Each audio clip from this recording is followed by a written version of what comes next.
Hello students, welcome back to our Empower Class channel.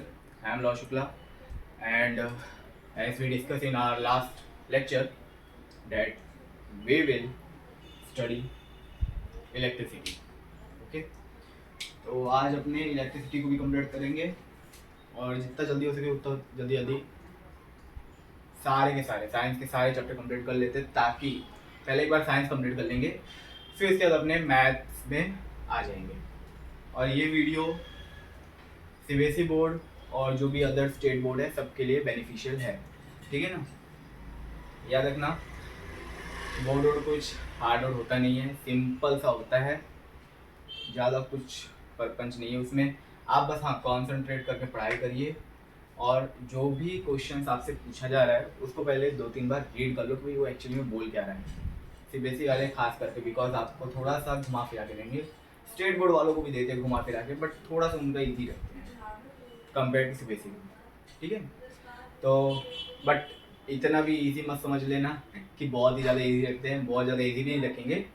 But हाँ कुछ level तक CBSE board और Gujarat board हो या कोई सा भी अदर स्टेट हो सबको इजी रखा जाता है, ठीक है। और अपना ये मान लो 70% जो बोर्ड का पेपर होगा, जितना आप लोगों ने अच्छे से पढ़ा होगा तो 70% पेपर तो आपसे बन जाएगा। बाकी बचे 30% वो तो और वो थोड़ा सा घुमा फिरा के देंगे, बाकी तो इजी। चलो नेक्स्ट, बहुत बातें हो गई, अपने स्टार्ट करते हैं। तो हमारे चैप्टर का नाम है इलेक्ट्रिसिटी, ठीक है ना। तो इलेक्ट्रिसिटी बेसिकली क्या ही बताऊँ क्या होता है, ये सब तो आप लोग को पता ही होगा, बचपन में बहुत खाए भी होगे भाई, मस्ती मस्ती में चढ़ गए गेट के ऊपर। जैसे दिवाली का टाइम चल रहा है अभी, तो दिवाली का वो जो लाइट आती है ना उसी में बटन प्रेस कर उसी में लग गया होगा करंट। ये मेरा पर्सनल एक्सपीरियंस है तो बता रहा हूँ। तो अब जानेंगे कि इलेक्ट्रिसिटी फ्लो मतलब बेसिकली करंट कैसे फ्लो होगा, क्या होता है, तो वो सब हम लोग जानेंगे और आगे देखेंगे। तो करंट फ्लो होने से पहले जो एक चीज आती है उसे हम लोग बोलते हैं इलेक्ट्रिक चार्ज। क्या बोलते हैं? Electric charge. चार्ज एक कह सकते हो जैसे हमारी लाइफ के अगर फंडामेंटल यूनिट है तो क्या है? सेल है। हमारी लाइफ का फंडामेंटल यूनिट क्या है? सेल। वैसे ही इलेक्ट्रिसिटी में करंट या कुछ भी है उसकी फंडामेंटल यूनिट हमारी चार्ज होती है, ठीक है ना। इट इज अ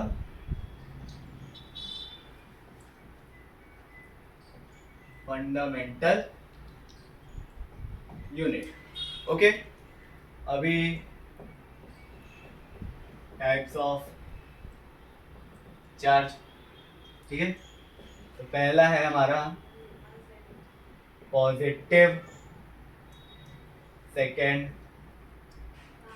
नेगेटिव और मैं थर्ड दूंगा न्यूट्रल, ठीक है। और लेकिन अगर आप लोग को पूछे टाइप ऑफ चार्जेस तो ये दो लिखोगे चल जाएगा, कोई दिक्कत नहीं, ये दो बेसिकली पूछा जाता है। तो पॉजिटिव चार्ज हमारा प्लस से होता है, नेगेटिव चार्ज माइनस, और इसका कोई चार्ज नहीं होता है। न्यूट्रल में तो चार्ज लेस, दोनों का मिक्स। ओके, अगर इसे आप केमिस्ट्री से जोड़ो तो पॉजिटिव मतलब प्रोटॉन, नेगेटिव मतलब इलेक्ट्रॉन, और ये होता है न्यूट्रॉन। Very good. आगे तो सर जी ये सब क्यों बोला आपने? प्रोटॉन, इलेक्ट्रॉन, न्यूट्रॉन, केमिस्ट्री का क्या ताल्लुक है यहाँ पे? बेटा केमिस्ट्री का बहुत ताल्लुक होता है। ये जो हमारी जो फिजिक्स है ना इसके अंदर क्वांटम क्वांटम फिजिक्स होती है, जिसके अंदर बेसिकली हम लोग एटम एटम के बारे में बात करते हैं। ओके, तब यहाँ पे तो ये टाइप्स ऑफ चार्जेस हो गए। अगर मैं प्रॉपर्टीज की बात करूँ चार्ज के,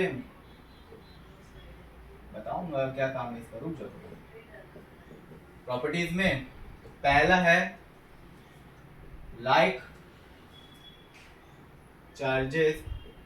अब मेरे को ये मत बोलना सर आप ग्रामर नहीं आता आपको, फर्स्ट लेटर कैपिटल होता है। बेटा मैं नहीं लिख पाता जल्दी, मैं अब लिखता हूँ बट यहाँ पे नहीं लिखूंगा तो आप जल्दी लिखना। आप अपने में करेक्ट करे रहना। इधर like charges repel each other. Okay, तो इसका मतलब क्या हुआ सर जी? मतलब ये वो बेटा कि जो सेम सेम चार्ज होते हैं ना, लाइक चार्जेस, मतलब सेम सेम चार्ज, अरे सेम सेम वाला सेम सेम नहीं, यहाँ पे ये सेम वाला है। तो जो सेम सेम चार्जेस होते हैं वो एक दूसरे को रिपेल करेंगे। क्या करेंगे? रिपेल, मतलब एक दूसरे को दूर फेंकेंगे एक दूसरे से, चेहरा तक नहीं देखना है हमको, ठीक है ना? जैसे स्कूल में एक एज होती है जिसमें गर्ल्स, दोनों बच्चियां होशियार हैं हमारी, दोनों एक दूसरे से जेलस होती है, तो देखना वो कभी भी फ्रेंड नहीं रहती है। लड़कों के ऊपर ये एप्लीकेशन नहीं होता, हाँ याद रखना। हाँ, उस एज में लड़कों में भी थोड़ा बहुत होता रहता है, हल्का हल्का, ज़्यादा minus. But girls don't take it personally, दिल पे बिल्कुल मत लेना, मैं इंटेंशनली नहीं बोलता हूँ। आगे देखा है तो इधर, तो जो सेम चार्जेस होते हैं वो एक दूसरे को रिपेल करेंगे, भाई बिल्कुल पसंद नहीं करेंगे एक दूसरे को, दूर फेंकेंगे, ठीक है ना? अगर इसका रियल लाइफ एग्जांपल लेना है, मैं बेसिकली 98% केसेस की बात करूंगा जिसमें शादी के लिए लड़के को लड़की चाहिए होता है, लड़का नहीं, कि लड़का सामने है, हम भी लड़के, लड़का लड़का कभी शादी नहीं करेगा आपस में, या लड़की लड़की आपस में शादी नहीं करती, ठीक है ना? आगे तो क्या बोला मैंने, जो लाइक चार्जेस होता है वो एक दूसरे को रिपेल करता है। सेकंड हो गया unlike charges attract each other. Unlike charges होते हैं वो एक दूसरे को अट्रैक्ट करते हैं। अट्रैक्ट क्या होगा इसमें? कुछ नहीं है, ये अट्रैक्ट करेंगे एक दूसरे को अपनी तरह से खींचेंगे, ठीक है ना? आप लोग भी कभी ना कभी खींचे होंगे किसी की तरफ, बाद में कुछ पता चला होगा, फिर रहने दो, पर्सनल नहीं हो रहा मैं, आगे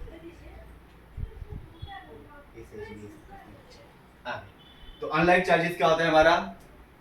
वो चार्ज जो एक दूसरे को, मतलब ऑपोजिट चार्जेस एक दूसरे को अट्रैक्ट करते हैं। जैसे शादी में भाई एक लड़का और एक लड़की की जरूरत होती है, ठीक है ना? उन्हीं लोग की शादी हो सकती है, लड़कों लड़कों की नहीं की जा सकती, ठीक है? अब हो रही है तो कैसा लगेगा, ठीक है? तो हमारे अनलाइक चार्जेस क्या होते हैं? एक दूसरे को अट्रैक्ट करते हैं। अब आगे थर्ड है हमारा charges are additive in nature. ये चार्जेस है वो एडिटिव होते हैं, मतलब ऐड होते रहेंगे। ये चार्ज है, इसके ऊपर दूसरा चार्ज आ रहा है और ऐड हो जा भाई। 10 प्लस 10 नाम का कुछ चार्ज है, प्लस 10 आया ऐड हो जा, माइनस 10 आया ऐड हो जा, मतलब बाद में वापस 10 होंगे, प्लस 20 आया ऐड हो जा, ऐसा, ठीक है ना? जैसे कौन अपना बहुत ग्रेट वॉरियर जो था हमारा, बहुत पुरानी बात है, कुंभकर्ण, खाना है लाओ, एक दिन में खाता था बच्चा, सॉरी बच्चा नहीं बोलूंगा भाई, मुझसे बहुत बड़ा था वो, हाइट वाइज, एज वाइज में तो उससे बड़ा था।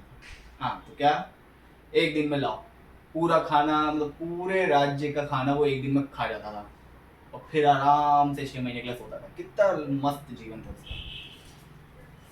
आगे से हमारे जीवन में ऐसा नहीं बेटा। तो चार्जेस जो होते हैं वो एडिटिव होते हैं नेचर में, कि लाते रहो, ऐड करते रहो, करते रहो, करते रहो, करते रहो, ऐसा, ठीक है ना? आगे फिर क्या होता है कि जो चार्जेस होते हैं वो बेसिकली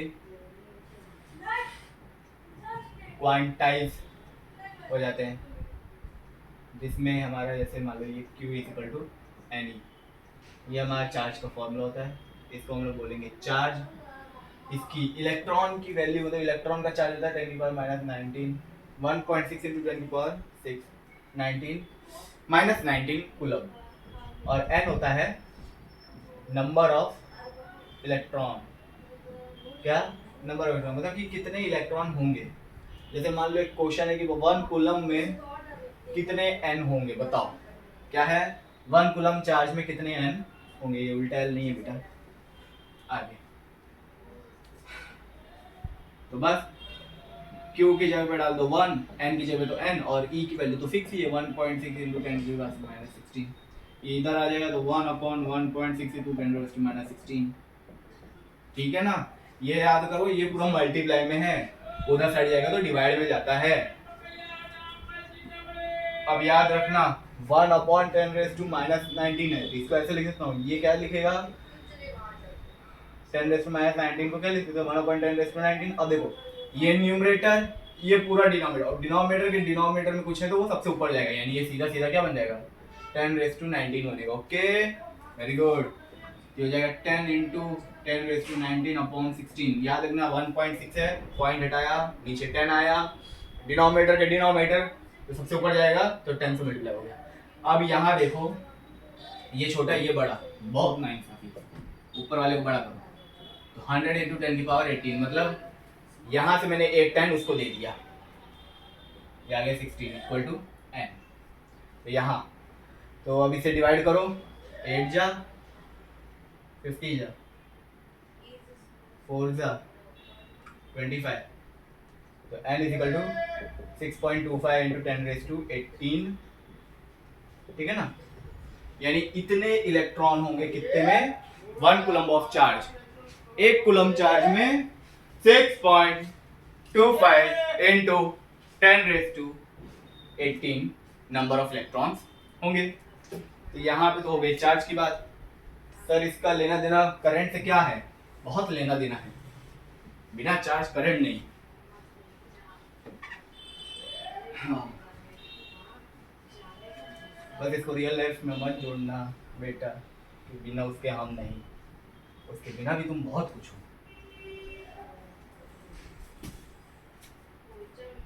आगे तो क्या बात कर रहे थे अपने, हाँ चार्ज का क्या लेना देना है सर इलेक्ट्रिक करंट। तो लेना देना ये है इलेक्ट्रिक करंट में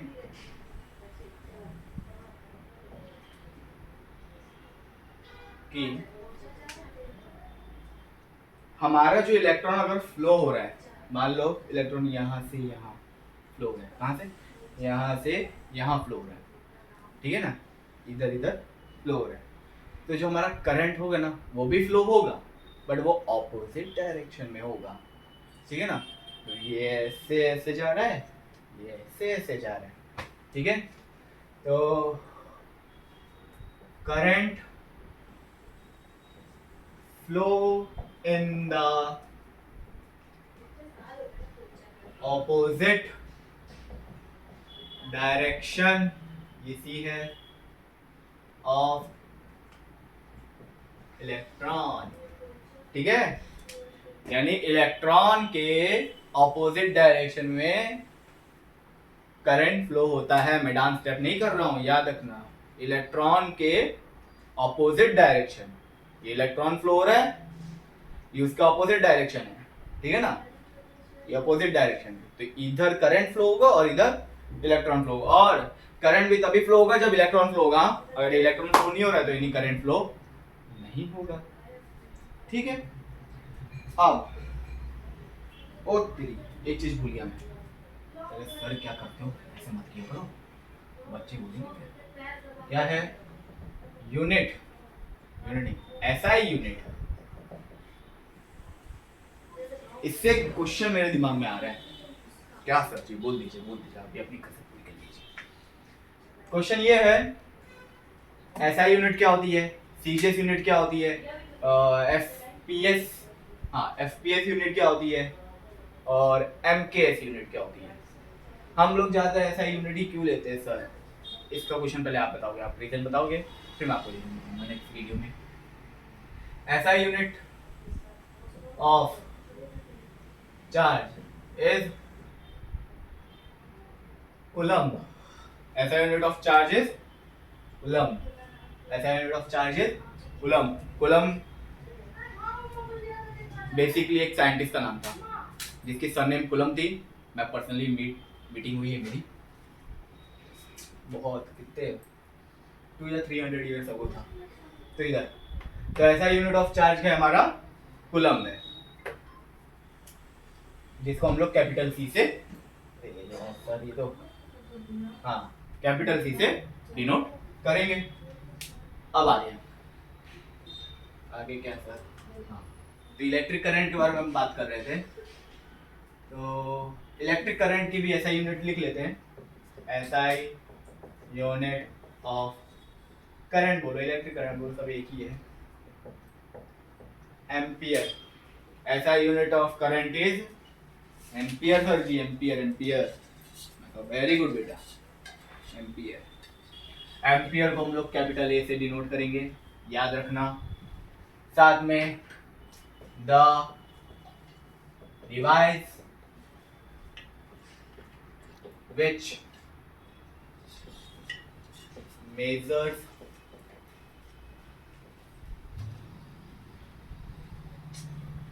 current is called ammeter।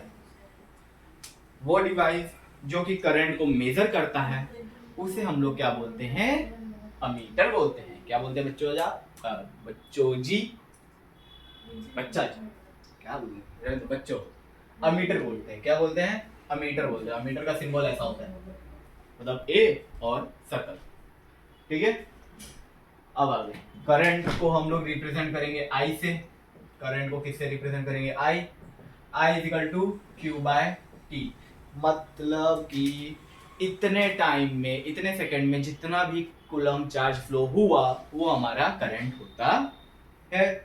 अगर बोलेगा कि सर 1 एम्पियर को डिफाइन करो, तो 1 ampere is the amount of 1 coulomb of charge flow in 1 second, यानी 1 कूलम चार्ज 1 सेकेंड में फ्लो जो हो रहा है उसे हम लोग 1 एम्पियर बोलते हैं। तो I equal to Q by T, okay. अब यहाँ पे आ जाते हैं आगे। तो यहाँ पे हमारा ये करंट खत्म होता है। करंट क्या था? करंट की यूनिट क्या थी? करंट को मेजर करने वाली डिवाइस का नाम क्या था? जैसे लेंथ मेजर करने वाले डिवाइस का नाम क्या होता है? स्केल, ठीक है। वैसे ही करंट को मेजर करने वाली डिवाइस का नाम है अमीटर। वेरी गुड सर जी, सही बोला आपने, आगे आ जाओ। अब आता है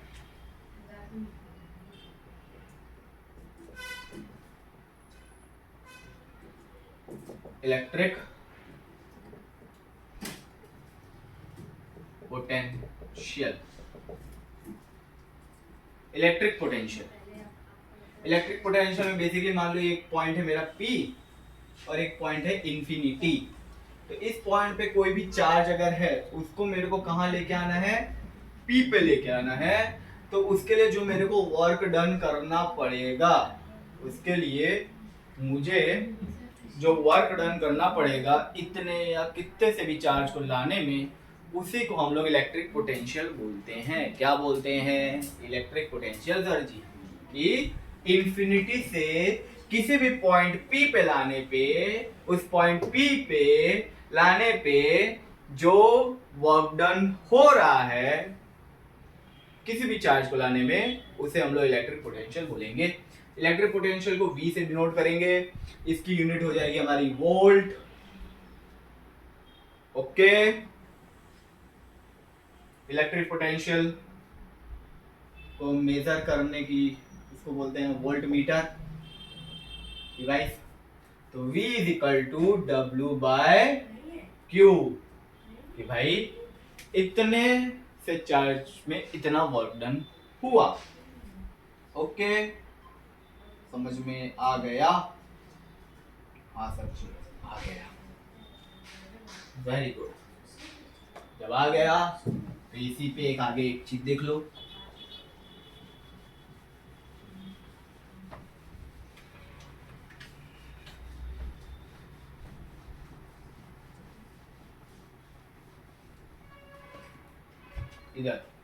इधर एक और चीज आता है potential difference. Basically potential difference में क्या होता है कि भाई आपको दो पॉइंट दे दिया है ए बी, और दोनों पॉइंट का अलग अलग पोटेंशियल होगा, उसके बीच का पोटेंशियल डिफरेंस निकालो, यानी V A minus V B equal to W by Q. Okay, हाँ सर, ओके, डन, मैं कह दिया, ठीक है ना। इसका भी यूनिट सेम ही रहेगा, वोल्ट रहेगा। अब आगे आ जाए, वर्क डन का यूनिट क्या होता है बेटा, जूल होता है, ठीक है ना। अब है हमारा सर्किट डायग्राम। नेक्स्ट टॉपिक क्या है हमारा बुक में, सर्किट डायग्राम। सर्किट डायग्राम क्या ही बताऊं, ये पहला सेल, उसको हम लोग ऐसे डिनोट करेंगे, याद रखना, ये प्लस ये माइनस, ठीक है ना। और याद रखना कि अगर प्लस वाले से ये हमारा कहाँ गया, मीटर अगर जॉइंट है ना, अगर उधर प्लस है तो इधर माइनस रखना, इधर प्लस रखना, अगर उस साइड में अगर जॉइंट है तो, और इधर साइड में जॉइंट है तो फिर प्लस माइनस रख सकते हैं।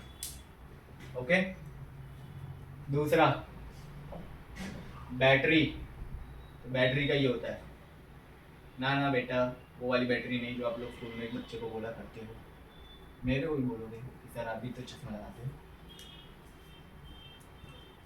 इधर plus minus plus minus plus minus. अगर कोई बैटरी की डेफिनेशन पूछे कि सर ये भी बच्चा बैटरी की डेफिनेशन बता दो थोड़ी, तो बोल देना when we connect two or more cells it become battery।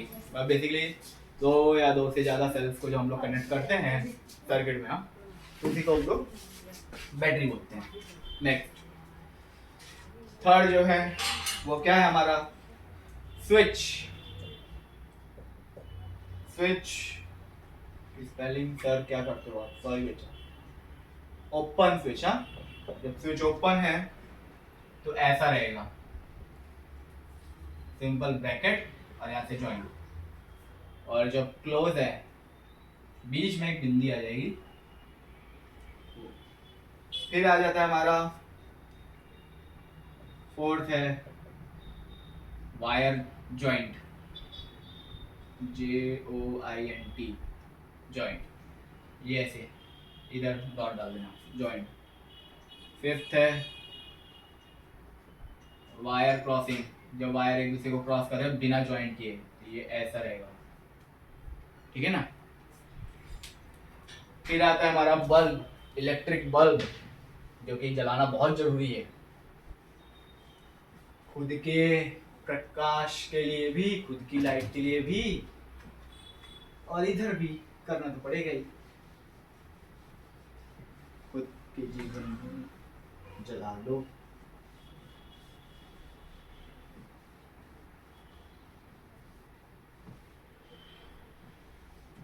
बहुत मस्ती करो बेटा, बहुत। आपके ये सब कौन से दूध के धुले हुए हैं, ये भी खूब मान लो मजा आता था मुझे मस्ती करने में। ये मान लो जो भी पेरेंट्स टीचर मीटिंग होती थी ना, मेरे मम्मी पापा को पूरी उम्मीद थी कि हमारा बच्चा नंबर नहीं, कोई ना कोई कंप्लेन तो उसको मिले, हमारे बच्चे की हमें सुनने को मिलेगी मिलेगी। वो भी कंप्लेन में क्या कि इसने इसको पीट दिया, इसने इसको पीट दिया, किस तरीके से पीटा वो भी बताया जाता है, कि कंपास से पीटा कि किससे पीटा, ऐसा। 6 नंबर का क्या है, अच्छा 6 नंबर तो बता दिया ना, वायर जॉइंट। ओके, हाँ क्या बता रहा था, बल्ब। करो मार पिटाई करने की, बट एक रीजन के लिए करना बेटा, ऐसे फालतू में नहीं। हाँ, और अभी अरे यार बल्ब भी मेरा नहीं बन पा रहा है। अच्छा हाँ अब ठीक है, इस एज में ज़्यादा मत करना, बचपन तो बचपन है, आगे। तो बल्ब हमारा ऐसा होता है, अगर इलेक्ट्रिक करंट नहीं पास हो रहा तो ऐसा हो जाएगा, और मान लो अगर इलेक्ट्रिक करंट पास हो रहा है तो ये बल्ब हमारा जल जाता है। देखो कितना प्यारा जल रहा है बेचारा, वो भी अपना काम कर रहा है। फिर आता है रेजिस्टेंस। रेजिस्टेंस ये आगे पढ़ेंगे भी, हमारा ऐसा होता है। Very good. फिर आता है रियोस्टेट। स्टेट किस तरह से, हाँ रियोस्टेट। ये बेसिकली हमारा cut cut cut cut cut cut ऐसा लेके ये हो गया, और ऐसे ये वेरिएबल रेजिस्टेंस है, इसको हम लोग सेट करते हैं। रियोस्टेट को हम लोग सेट करते हैं वेरिएबल रेजिस्टेंस, मतलब रेजिस्टेंस फिक्स नहीं है इसका, ये फिक्स होता है। आगे कौन सा नंबर, 9th नंबर सर जी। 9th नंबर क्या है, अरे ये तो बता दिया था, अमीटर ऐसा प्लस माइनस रहता है वोल्ट मीटर, ये भी सेम ही रहेगा प्लस माइनस। याद रखना वोल्ट मीटर जो है वो रेजिस्टेंस के पास लगेगा, किसके पास लगेगा, रेजिस्टेंस के पास, और अमीटर जो है हमारा बैटरी के पास लगता है, करंट सेल के पास। ठीक है, मतलब कि अमीटर जो है वो रेजिस्टेंस के काम कर लो, रेजिस्टेंस के सीरीज में लगे, मतलब रेजिस्टेंस ऐसे है तो इजीली आगे वोल्ट अमीटर लगेगा, लेकिन वोल्ट मीटर जो होता है वो रेजिस्टेंस के पैरेलल लगता है। कैसे लगता है, पैरेलल। फिर नेक्स्ट आता है, बहुत अच्छे भैया जी आ रहे हैं हमारे, बच्चे लोग को लगता है बहुत दुख दिया है, बच्चे लोग कहते सर जी बहुत दुख दिया इन्होंने हमें, बेटा वो दुख नहीं देते,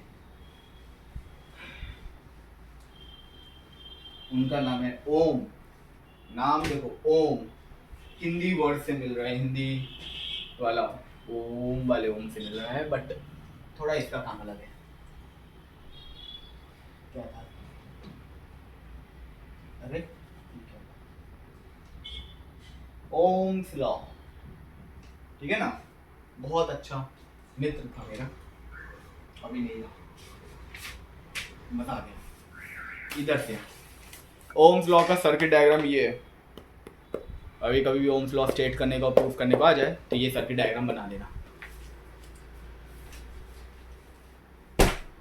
तो इसका पूरा नाम है जॉर्ज साइमन ओम, ठीक है ना, एक फिजिस्ट था जो कि करंट और पोटेंशियल डिफरेंस के बीच में क्या बताया था, रिलेशन बताया था। गुरु गुरु ही है ना, दो चीजों का रिलेशन के लिए। तो इसने क्या बताया था कि किसी भी कांस्टेंट टेम्परेचर पे, किसी भी कांस्टेंट टेम्परेचर पे हमारा पोटेंशियल और करंट या तो इंक्रीज हो रहे होंगे या तो डिक्रीज हो रहे होंगे। इसका सीधा सीधा कहने का मतलब है कि जो मेरा V है वो डायरेक्टली प्रोपोर्शनल है I के। सर जी, हाँ बेटा जी, एक क्वेश्चन बनता है, मैं बोलता हूँ हाँ बेटा जी बोलो। सर डायरेक्टली प्रोपोर्शनल और इनवर्सली प्रोपोर्शनल का मीनिंग क्या होता है? देखो मीनिंग ये है, डायरेक्टली प्रोपोर्शनल है कि भाई अगर ये क्वांटिटी बढ़ाओगे ये भी बढ़ेगी, इसे बढ़ाओगे तो भी बढ़ेगा, इसे घटाओगे तो भी घटेगा, ऐसा।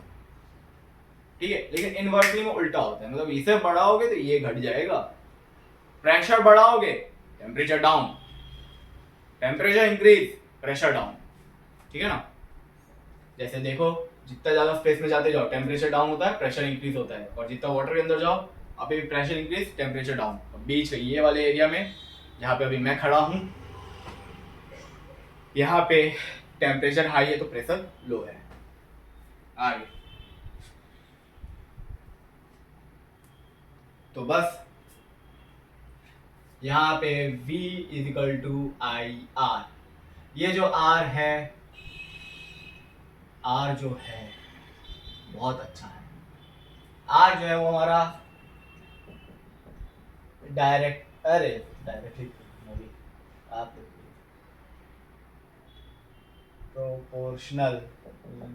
प्रोपोर्शनैलिटी कांस्टेंट प्रोपोर्शनैलिटी कांस्टेंट, मतलब इसको हटाने के लिए मेरे को आर लगाना पड़ा, और आर तो प्रोपोर्शनैलिटी कांस्टेंट है, इसका नाम भी होता है रेजिस्टेंस। क्या नाम होता है बेटा जी? रेजिस्टेंस होता है सर जी, रेजिस्टेंस। एकदम अच्छा, बहुत सही, मजेदार हो गया।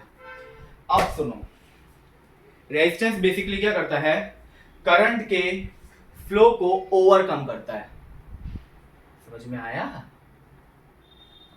ओवरकम, जो आप नहीं कर पा रहे। कोई नहीं, ओवरकम कैसे करते होगे आप लोग?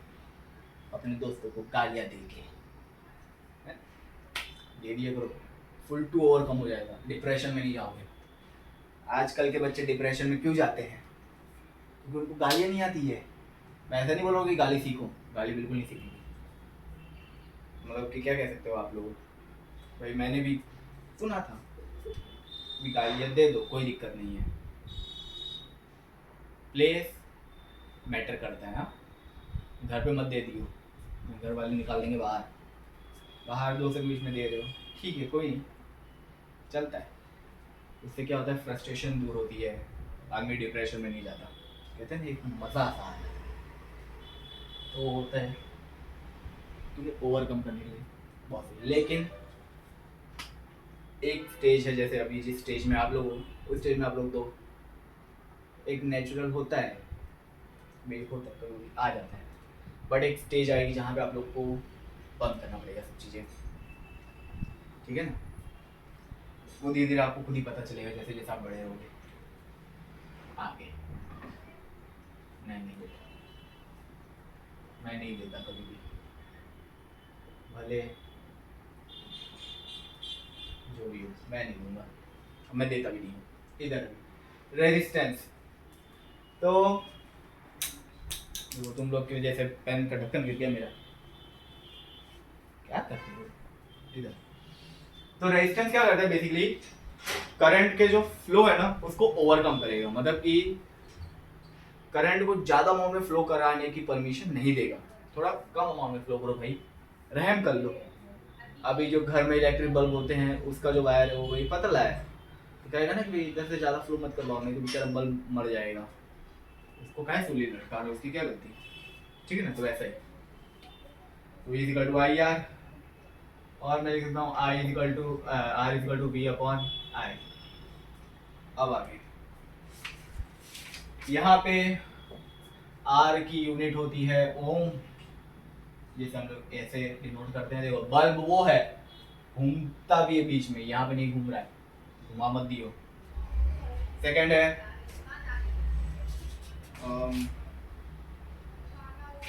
बस यही है, और क्या हो गया। अब यहाँ पे कुछ फैक्टर्स होते हैं, फैक्टर्स on which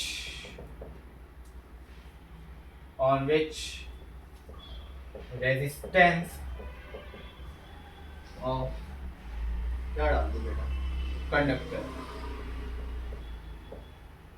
डिपेंड्स, क्या डिपेंड्स, ठीक है? किस किस फैक्टर पे हमारा रेजिस्टेंस ऑफ कंडक्टर क्या हो रहा है?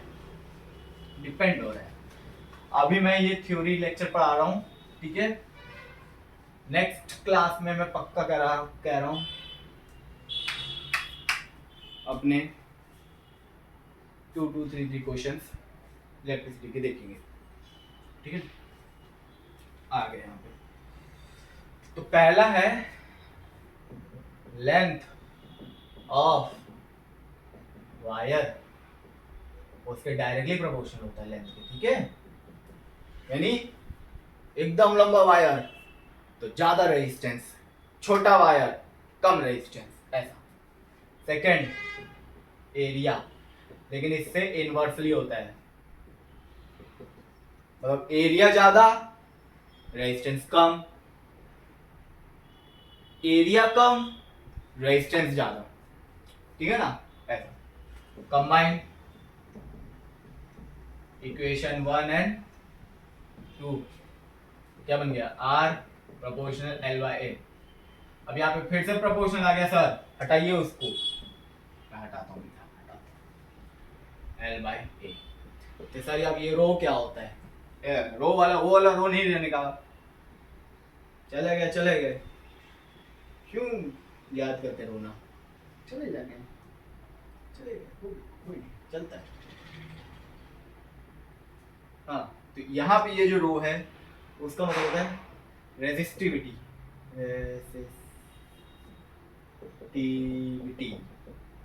रेजिस्टिविटी, ठीक है ना। यहाँ रो का मतलब होता है हमारा रेजिस्टिविटी, और इसका यूनिट होता है ओम मीटर। सर ओम मीटर कैसे? क्योंकि देखो फॉर्मूला बना लो ना बेटा रेजिस्टिविटी का, ये आ गया R into A by L.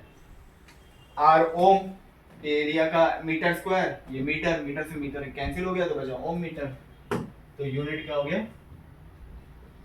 Om metre. Very good sir, बहुत अच्छा पढ़ाया, थैंक यू बेटा, थैंक यू लिटरली। फिर क्या है हमारा?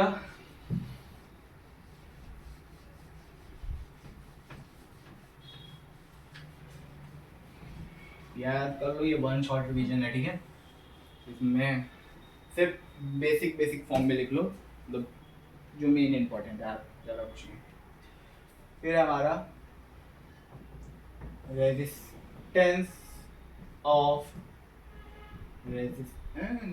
System of resistor, system of resistor, ठीक है। 2 मिनट में फिलअप कर लूँ थोड़ा सा अपनी इंक।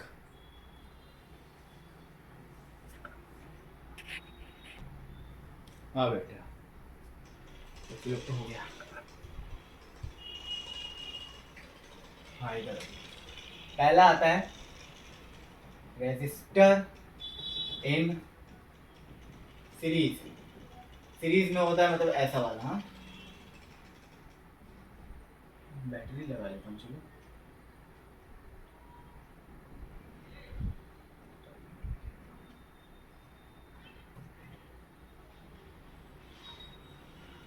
क्या था यार, ये था, हाँ ये स्विच था।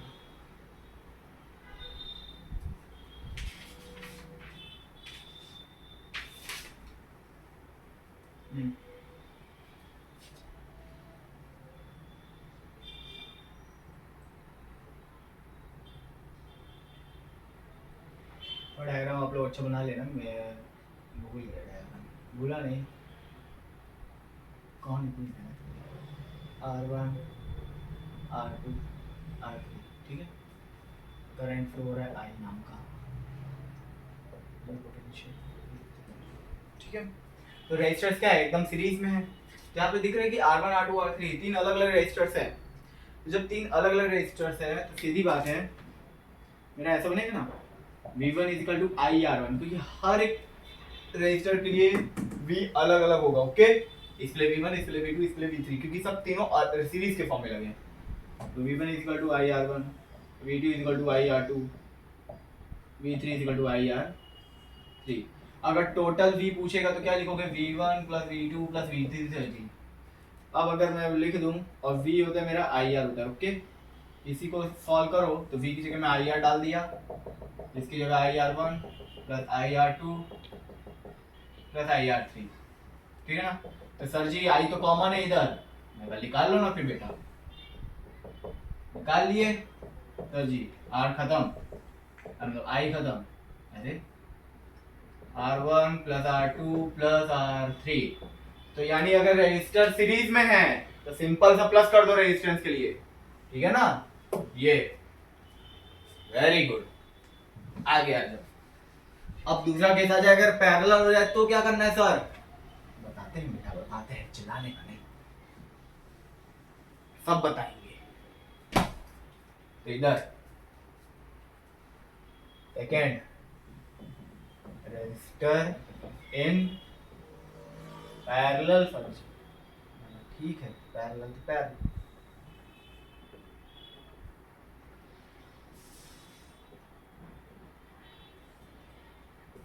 ये हो गया, हाँ सर हो गया।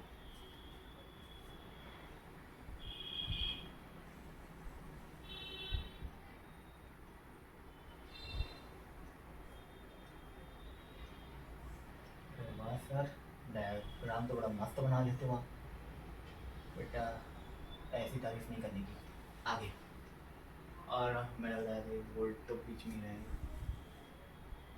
तो यहाँ पे अगर आप देखो तो जो हमारा करंट जो फ्लो हो रहा है आई, वो तो फ्लो हो ही रहा है, ठीक है ना, एरो बना देना। बट यहाँ पे आने के बाद करंट की 3 डायरेक्शन बन गई है, यानी एक I1 जाएगा, एक I2 जाएगा और एक I3 जाएगा। अरे वाह सर, समझ गए सर, समझ गए ना, लगाओ फिर। क्या था अपना, इसे कैसे लगाओगे बेटा?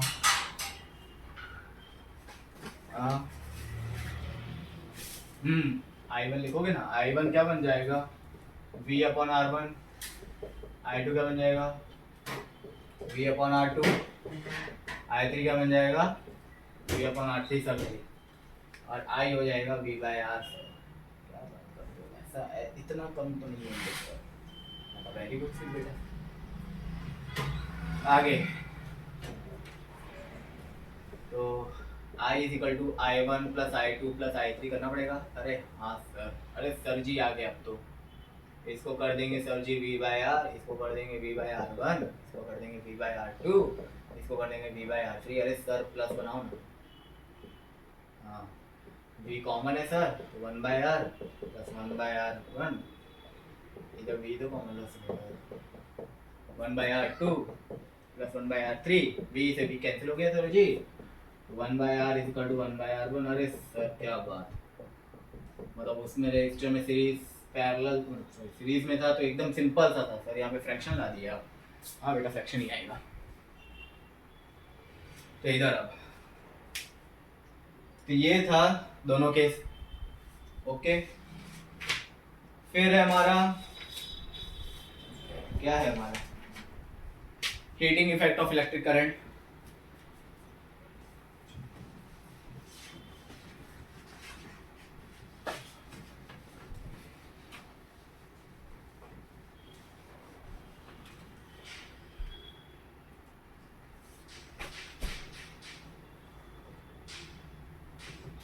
हीटिंग इफेक्ट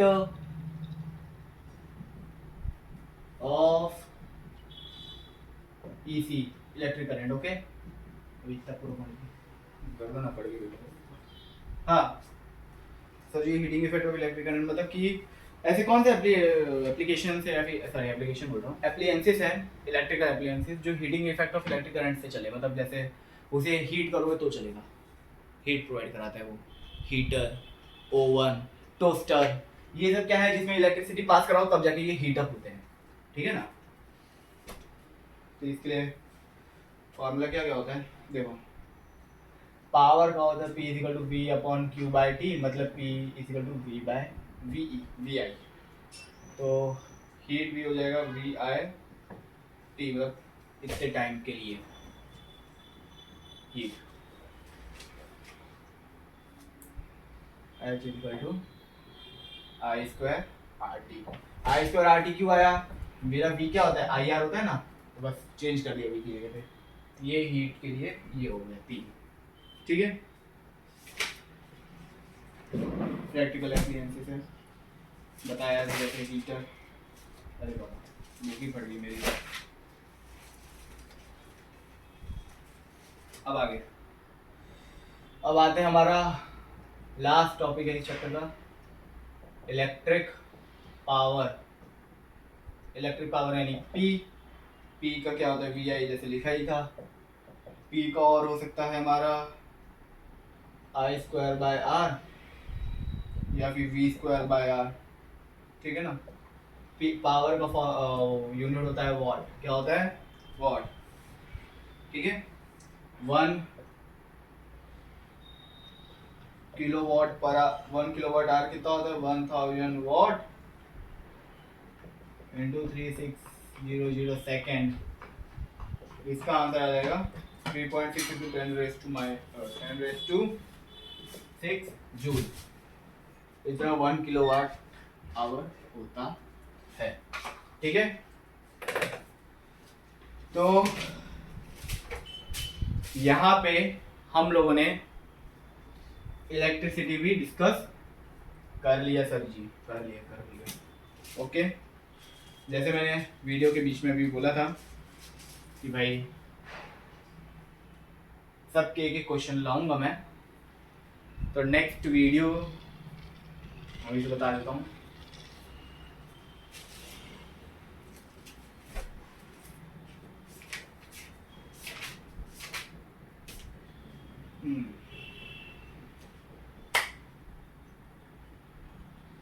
नेक्स्ट वीडियो में बनाऊंगा एसिड बेस एंड सॉल्ट के ऊपर, थोड़ा सा रीड कर लेना आप लोग, ठीक है। एसिड बेस एंड सॉल्ट, और उसमें मैं स्टार्टिंग के 10-15 मिनट तक देखेंगे, हर एक जो भी फॉर्मूला मैंने बताया उसके ऊपर पहले क्वेश्चंस डिस्कस। सॉरी, मेरी टंग थोड़ी कटी हुई है इसलिए एस को शशा हो जाता है, सब एस में प्रॉब्लम होती है मेरे को टंग कटने की वजह से। कुछ क्वेश्चन डिस्कस करेंगे, ठीक है ना।